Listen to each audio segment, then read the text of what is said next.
ಸಂತ್ರಸ್ತೆಯರು ಖುದ್ದಾಗಿ ಬಂದು ದೂರು ಕೊಡಲು ಹಿಂದೇಟು ಹಾಕ್ತಿದ್ದಾರೆ. ಅಲ್ಲದೆ ತೊಂದರೆ ಕೊಟ್ಟರೆ ಸೂಸೈಡ್ ಮಾಡ್ಕೊಳ್ತೀವಿ ಅಂತ ಎಚ್ಚರಿಕೆ ಕೊಡ್ತಿದ್ದಾರೆ. ಹೀಗಾಗಿ ಇದೀಗ ವಿಚಾರಣೆಗೆ ಎಸ್ಐಟಿ ಸವಾಲಾಗಿದೆ. ಈ ಸುದ್ದಿಗಳನ್ನು ನೋಡೋಣ ಪೆನ್ ಡ್ರೈವ್ ಕಿಡಿ ನ್ಯೂಸ್ ಟಾಪ್ ನಲ್ಲಿ.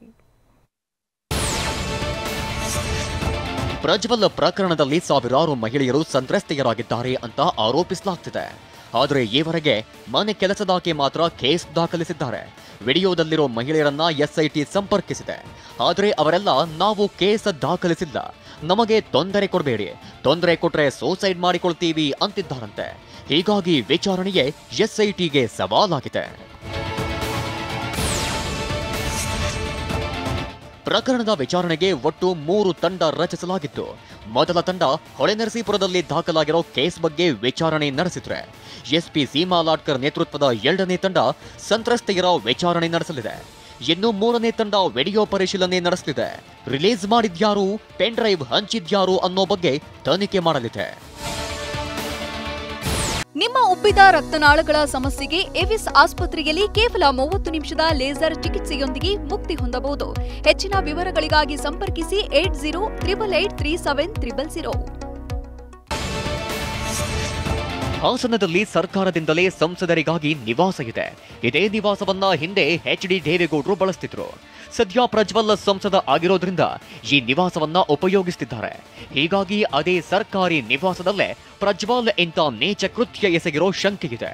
ಸೂಕ್ತ ವಿಚಾರಣೆ ಬಳಿಕವೇ ಅಸಲಿ ಸತ್ಯ ಗೊತ್ತಾಗಲಿದೆ. ಪ್ರಜ್ವಲ್ ಪ್ರಕರಣದಲ್ಲಿ ಸಾವಿರಾರು ಮಹಿಳೆಯರು ಸಂತ್ರಸ್ತೆಯರಾಗಿದ್ದಾರೆ ಅಂತ ಆರೋಪಿಸಲಾಗ್ತಾ ಇದೆ. ಆದರೆ ಈವರೆಗೆ ಮನೆ ಕೆಲಸದಾಕೆ ಮಾತ್ರ ಕೇಸ್ ದಾಖಲಿಸಿದ್ದಾರೆ.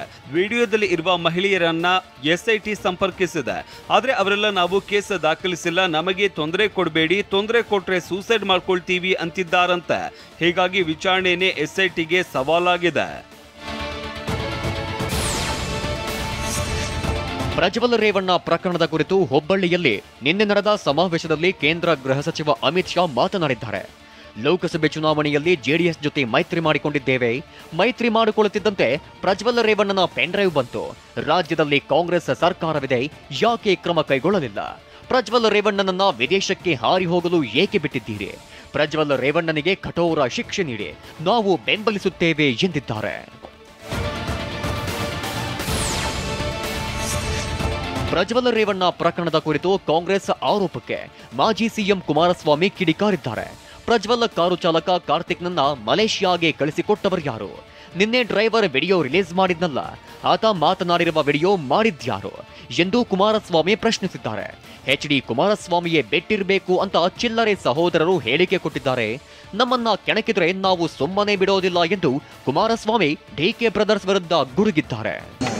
ಕುಮಾರಸ್ವಾಮಿನೇ ಬಿಟ್ಟಿರ್ಬೋದು ಅಂತೇಳಿ ಈ 420ಗಳು ಹೇಳೋದಲ್ಲ, ಎಲ್ಲವನ್ನೇ ಅವನು ಕಾರ್ತಿಕ್ ಯಾರು ಕಳಿಸಿರೋದು? ಮಲೇಷಿಯಾದಲ್ಲಿದ್ದಾನೆ. ಯಾರು ಕಳಿಸಿರೋದು ಮಲೇಷಿಯಾಗೆ? ಉಮೇಶ್ ರೆಡ್ಡಿಗಿಂತ ವಿಕೃತ ಕಾಮಿ ಪ್ರಜ್ವಲ್ ರೇವಣ್ಣನೇ ಇರಬಹುದು ಎಂದು ರಾಜ್ಯ ಕಾಂಗ್ರೆಸ್ ಮಹಿಳಾ ಘಟಕದ ಅಧ್ಯಕ್ಷೆ ಪುಷ್ಪಾ ಅಮರನಾಥ್ ಹೇಳಿದ್ದಾರೆ. ರಾಜ್ಯದಲ್ಲಿ ನಡೆದಿರುವ ಈ ಘಟನೆ ದೇಶವಲ್ಲ, ಪ್ರಪಂಚವೇ ಬೆಚ್ಚಿ ಬೀಳುವಂತಹ ಘಟನೆ. ಮನುಷ್ಯರು ಈ ರೀತಿ ನಡೆದುಕೊಳ್ತಾರಾ ಅಂತ ಪ್ರಶ್ನೆ ಮೂಡ್ತಿದೆ.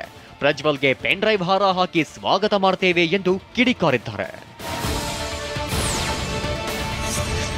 ಪ್ರಜ್ವಲ್ ರೇವಣ್ಣಗೆ ಒಂದೇ ದಿನದಲ್ಲಿ ವೀಸಾ ಹೇಗೆ ಸಿಕ್ಕಿತು ಎಂಬ ವಿನಯ್ ಕುಲಕರ್ಣಿ ಪ್ರಶ್ನೆಗೆ ಬಸವರಾಜ ಬೊಮ್ಮಾಯಿ ಟಾಂಗ್ ಕೊಟ್ಟಿದ್ದಾರೆ.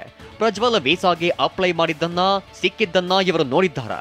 ಪ್ರಜ್ವಲ್ ಯಾವಾಗ ವೀಸಾಗೆ ಅರ್ಜಿ ಹಾಕಿದ್ದರೆಂದು ಇವರಿಗೆ ಗೊತ್ತಾ? ವೀಸಾ ಕೊಡೋದು ಕೇಂದ್ರ ಸರ್ಕಾರದವರಲ್ಲ, ಜರ್ಮನಿ ಸರ್ಕಾರ. ಕಾಮನ್ ಸೆನ್ಸ್ ಇರಬೇಕು, ಅಷ್ಟು ಗೊತ್ತಿಲ್ವಾ ಎಂದು ಬೊಮ್ಮಾಯಿ ಕುಟುಕಿದ್ದಾರೆ. ಪ್ರಜ್ವಲ್ ರೇವಣ್ಣ ವಿರುದ್ಧ ಈಶ್ವರಪ್ಪ ತೀವ್ರ ವಾಗ್ದಾಳಿ ನಡೆಸಿದ್ದಾರೆ. ಉಡುಪಿಯಲ್ಲಿ ಪ್ರತಿಕ್ರಿಯಿಸಿದ ಅವರು, ಪ್ರಜ್ವಲ್ ಪ್ರಕರಣದ ಬಗ್ಗೆ ಮಾತನಾಡಿದ್ರೆ ಬಾಯಲ್ಲಿ ಹುಳ ಬೀಳುತ್ತೆ. ಮಹಿಳೆಯರನ್ನ ಸೀತೆ, ಸಾವಿತ್ರಿ, ದ್ರೌಪದಿ ಎಂದು ಪೂಜೆ ಮಾಡ್ತೇವೆ. ದುಶ್ಯಾಸನ ಹಾಗೆ ಮಾಡಿದನೆಂದು ಮಾತೆಯರ ಮಾನಹರಾಜು ಆಗುತ್ತಾ? ಆ ಪ್ರಕರಣದಲ್ಲಿ ದುಶ್ಯಾಸನನೇ ಹಾಳಾಗಿ ಹೋದ ಎಂದು ಕಿಡಿಕಾರಿದ್ರು. ಇವರು ದುಶ್ಯಾಸನ ಹಂಗ್ ಮಾಡ್ದ ಅಂತ ಅಂದ್ಕೊಂಡು ಮಾತೆಯರ ಮಾನ ಹಾರತ್ತೇನು?